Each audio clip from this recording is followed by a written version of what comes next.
सोच रही है अभी तक उनका जो वक्तव्य लेकिन आप ये मानते हैं कि हाँ एक चूक हो गई है? बिल्कुल चूक हुई है। वहाँ पे सुरक्षा तो होनी चाहिए थी, इंटेलिजेंस तो फेल है वहाँ का। अब कहना तो नहीं चाहिए, अब ये प्रधानमंत्री जी अपनी जवाबदेही को ख़त्म करना चाहते हैं। वो नहीं चाहते, वो पब्लिक की, आम पब्लिक को वो जानते हैं कि आम पब्लिक अब जो क्वेश्चन करेगी वो क्वेश्चन से वो डरते हैं। होना चाहिए ना होगा, क्योंकि सारे लोग एक साथ हैं, चाहे मुस्लिम समाज हो, हिंदू समाज हो, सिख हो, ईसाई सब एक हैं। आप मानते हैं? हम कई वीडियोस बहुत आ रही हैं। वो फेक वीडियोज़ हैं, वो गलत हैं, या कोई किसी भी पार्टी का अगर जो छुटभैया नेता जिसकी कोई औकात नहीं है वो कुछ कहता है तो उस पर ध्यान देने की जरूरत ध्यान देना नहीं। मैं हूं आपके साथ शाहीन खान। पहलगाम टेरर अटैक के बाद एक बार फिर से सुरक्षा को लेकर, कानून व्यवस्था को लेकर के कई सवाल खड़े हो गए हैं। मैं राजधानी दिल्ली में हूं, जहां पर लगातार कानून व्यवस्था को, सुरक्षा को लेकर के कई सवाल खड़े होते हैं। ऐसे में जनता से जुड़ते हैं, उनसे जानते हैं कि वो इस हमले के बाद से किस तरीके से कानून व्यवस्था को, सुरक्षा को लेकर के चिंतित है। क्या हम लोग सुरक्षित हैं? तमाम ऐसे सवाल। सर क्या नाम है आपका? अजय सिंह। अजय जी, हम थोड़ा चर्चा कर रहे हैं, जैसे अभी ये जो अटैक हुआ, टेरर अटैक, उसके बाद क्या लगता है, देश सुरक्षित है पूरी तरीके से, या कानून व्यवस्था जितनी स्ट्रांग होनी चाहिए? क्या देश तो सुरक्षित है, पूरी तरह से सुरक्षित है, लेकिन वहाँ भी सुरक्षा होनी चाहिए थी ना। पहलगाम ऐसा आ रहा सुनने में कि वहाँ पर ना फोर्स थी, ना पुलिस थी लोकल वहाँ पे, ना आर्मी वाले थे, ना पैरामिलिट्री फोर्स नहीं थी। ये तो कमी थी ना सरकार की, सुरक्षा तो करनी चाहिए थी। देश तो पूरी तरह सुरक्षित है, यानी बॉर्डर्स भी सुरक्षित होने चाहिए? बिल्कुल सुरक्षित होना चाहिए, और किसी की औकात नहीं है कि भारत पर कुछ कर ले। भारत पूरी तरह सुरक्षित है। तो इस हमले से क्या पूरा देश आहत हुआ है, सोचने पे, विचार करने पे? बिल्कुल आहत हुआ, पूरा देश आहत है। सभी लोग वही चाहते हैं कि उसको करारा जवाब मिलना चाहिए पाकिस्तान को, उसे उसकी औकात याद दिला देनी चाहिए भारत को।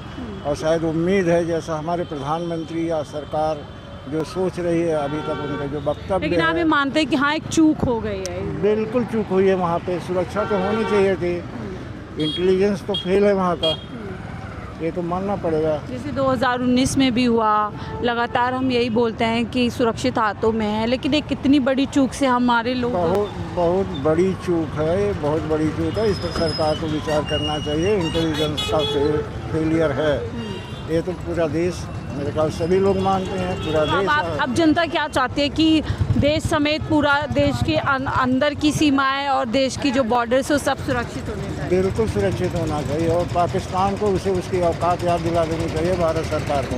बिल्कुल। अगर ऐसा करने में सरकार क्या लगता है, जैसे अभी 6-7 दिन हो गए हैं, कोई कड़ा स्टेप उठाया जा सकता है? सरकार से जो हो सकता है वो तो स्टेप उठा ही रही है।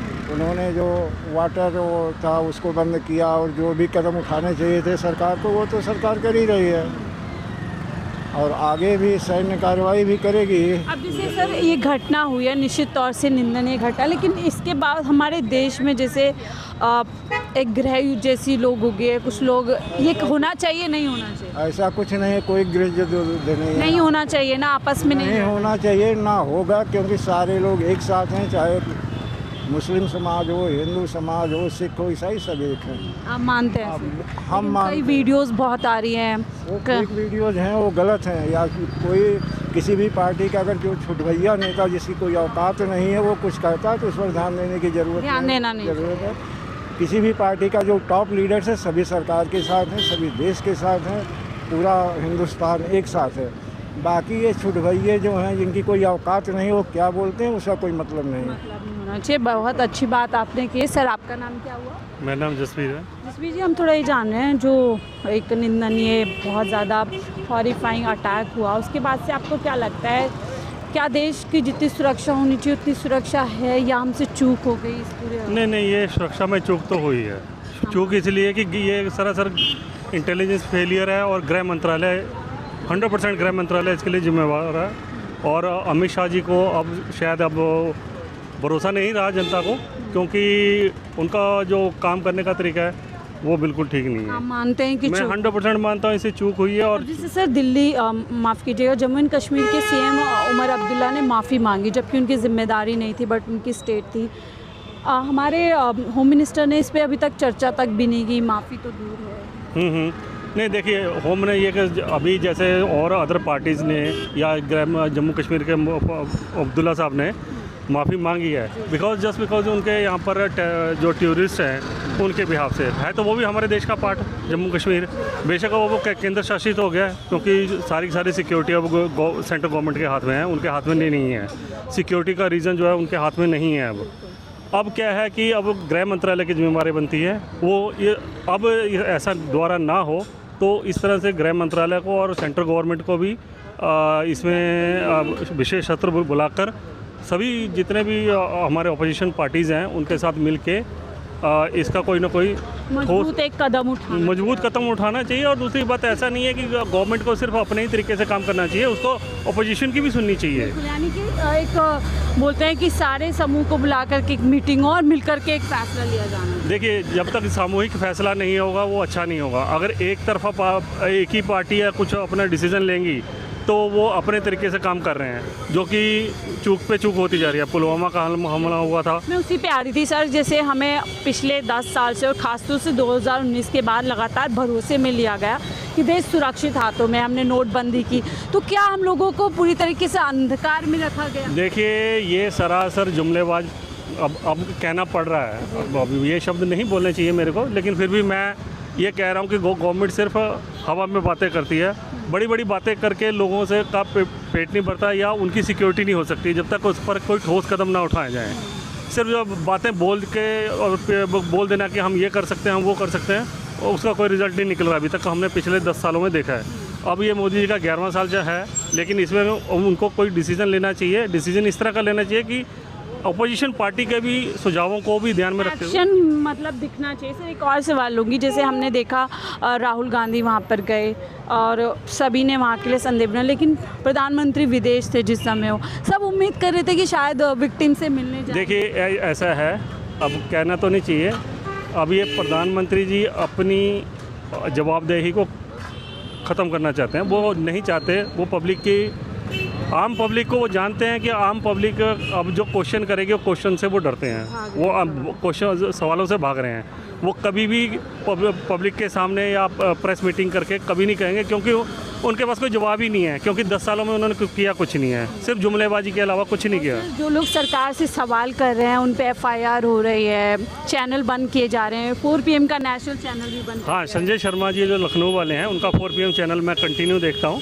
उनके जो एक राजीव शर्मा जी हैं जो भविष्यवाणी करते हैं, वो भी मैं देखता हूँ। ऐसे कदम उठाने सरकार की तरफ से आपको लगता है? नहीं, ये बिल्कुल सरासर लोकतंत्र है ये हमारा देश।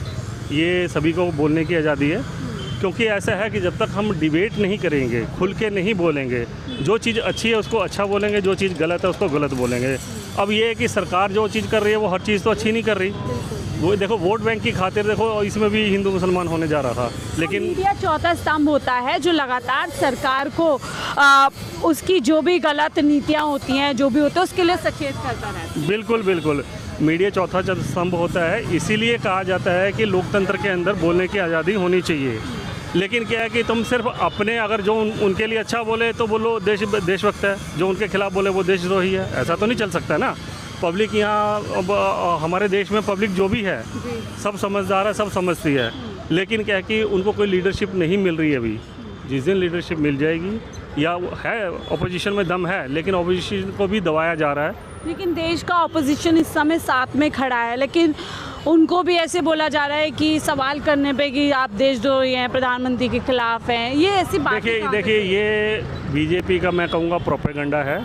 अब वो चीज़ जो उनके खिलाफ जाएगी वो देशद्रोही कहलाएगी, जो उनके खिलाफ नहीं जाएगी वो देशभक्ति हो जाएगी। ये सिंपल सी बात है। इस घटना के बाद हम देख रहे हैं देश के लोगों के साथ भेदभाव हो रहा है। कई वीडियोस वायरल हो रही है, बीजेपी के नेता नाम पूछ करके हटा रहे हैं काम कर्मचारी को। ये कहाँ तक आपकी? ये सरासर गलत है, ऐसा होना ही नहीं चाहिए। क्योंकि देखो ऐसा है, सभी कहते हैं आतंकवाद का कोई धर्म नहीं होता, ठीक है ना।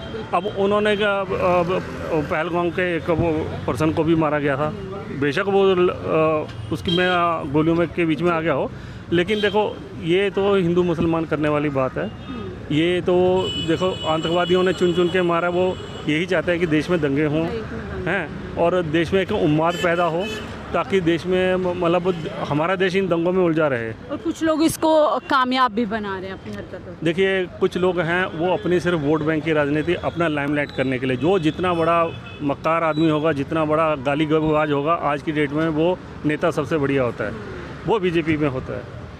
आज तक हमने एक नेता कह रहे हैं कि आप नाम पूछिए, सामान तब लीजिए, और अगर नाम ना बताए तो हनुमान चालीसा पढ़वाइए। देखिए ऐसा नहीं हो सकता, ये देश, हाँ ये देश का लोकतंत्र है, सबको वो अपने अपने हिसाब से जीने की आज़ादी है, जो जिसको मानता है वो उसको मानता है। आज तक हमने 50 साल के ऊपर की एज हो गई है, आज तक हमने कभी ऐसा देखा नहीं है और ना ही कभी सुना था। लेकिन अब ये नए नए, अब इससे पहले कह सकते हैं कि सोशल मीडिया नहीं था। आपको दिल्ली का भविष्य क्या लगता है, क्योंकि दिल्ली के भी एक एमएलए हैं जो आज से कुछ महीने आते ही सत्ता में वो लगातार लोगों का नाम पूछ रहे हैं, बाकायदा झंडा भी लगा रहे हैं, तो क्या लगता है दिल्ली में? देखिए ये सिर्फ क्या है, वोट बैंक की राजनीति के लिए कर रहे हैं, ठीक है, उम्माद पैदा कर रहे हैं, जो ये सिर्फ ये दिखाता है कि उनको सिर्फ कुर्सी से प्यार है, कुर्सी से मतलब है, पावर से मतलब है।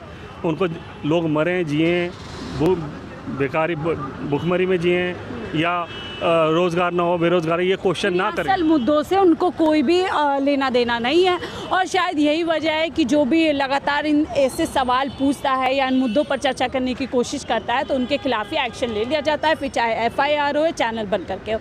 फिलहाल हम ऐसे ही राह चलते हुए लोगों से राय ले रहे थे, लोगों से जानने की कोशिश कर रहे थे। फिलहाल इस रिपोर्ट में इतना ही। देखते रहिए 4PM दिल्ली।